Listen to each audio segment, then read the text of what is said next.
ঈদের মধ্যে মাংস খেতে খেতে যখন একদম তিক্ততা চলে আসে তখন আর কিছুই ভালো লাগে না, রুটি দিয়েও মাংস ভালো লাগে না, কিছু দিয়েই ভালো লাগে না।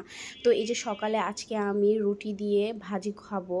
তো এই যে পেঁপে, আলু আর গাজর একসাথে আমি কুচি করে নিয়েছি, আর এটা কিন্তু আমি হাতে কুচি করিনি, এটা আমার ওই যে মেশিন যে গ্রেট ছিল সেই গ্রেটার দিয়ে করে নিয়েছি। তো আসসালামু আলাইকুম। তো ঘুম থেকে উঠে এই যে আমি আজকে আপনাদের সাথে সকালের রুটিনটা শেয়ার করব। তো এই যে আমি একদম অল্প তেল দিয়ে তারপর কাঁচামরিচ আর পেঁয়াজটা ভালো মতো ভেজে নিব। তো এটা যখন একটু ব্রাউন কালার হালকা হালকা হয়ে যাবে তখনই আমি এই যে আলু, তারপরে পেঁপে, গাজর এগুলো কুচি করা এগুলো আমি দিয়ে দিব।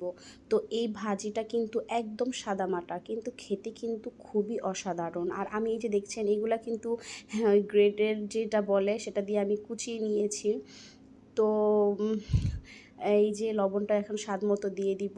তো এই ভাজিটা কিন্তু মধ্যে আমি আর কিছুই দিব না। তো এটাই এখন হয়ে যাবে। আর এই ভাজিটা না খেতে যে কি স্বাদ লাগে সেটা মনে করেন একবার হলো আপনারা ট্রাই করবেন। তো আমি সব কিছু দিয়ে ভাজি খাই। তো এই যে লাস্টে আমি এখন আবার একটু ধনিয়া পাতাও দিয়ে দিলাম। তো আর আপনাদের সাথে শেয়ার করব রুটি। অনেকেই বলে যে আপু আপনার রুটিটা কিভাবে এত ফোলে বা কিভাবে এত সুন্দর হয়। তো এই যে আজকে আপনাদের জন্য শেয়ার করছি। তো এই যে রুটিটা দেখেন আমি যখন হালকা একটু ভাজা হয়েছে তখন আমি এপিট ওপিট করে দিলাম। তো ওপিটটা যখন একটু ভালো মতো হবে তখন আবার এই যে উল্টিয়ে দিলাম। তো এই যে দেখেন এখন আর কিছুই করতে হবে না, এখন অটোমেটিক দেখেন একদম ভেজে ফুলকো হয়ে যাবে। তো এই যে দেখছেন রুটি ভাজা হয়ে গিয়েছে। তো আপনারা এভাবেই সবসময় ট্রাই করবেন। আর রুটি বানানোরও একটা প্রসেসিং, যত পাতলা রুটি হবে আর রুটিটা যতটা চতুর্দিক দিয়ে একদম এক সমানের পাতলা হবে তখনই ফুলকোটা বেশি হবে। তো আমি আপনাদেরকে আরেকটা দেখিয়ে দিচ্ছি। এই যে দেখেন রুটিটা যখন হালকা একটু ভাজা হয়ে গিয়েছে তখন উল্টো করে দিয়েছি।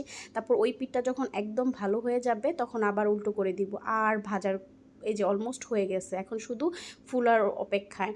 তো আলহামদুলিল্লাহ এই যে দেখেন হ্যাঁ এরকম সুন্দর করে ফুলছে। তো আপনারা এভাবে অবশ্যই ট্রাই করবেন। আর সকালে কিন্তু সবসময় হেভি খাবারটা কিন্তু ভালো লাগে না, অনেক সময় একটু সাধারণ খাবারও ভালো লাগে। তো এই যে আজকে আমি ভাজি আর রুটি করেছি, এটাই ছিল আজকে সকালের নাস্তা। তো কেমন হয়েছে অবশ্যই কিন্তু আপু ভাইয়ারা কমেন্ট করে জানাবেন। আর আমাকে কিন্তু সবসময় আপনারা সাপোর্ট করবেন, আপনাদের সাপোর্টে কিন্তু আমি এখনও এগিয়ে যাচ্ছি, অনেক দূর এগিয়ে যাওয়ার ইচ্ছা আছে আপু ভাইয়ারা। ধন্যবাদ।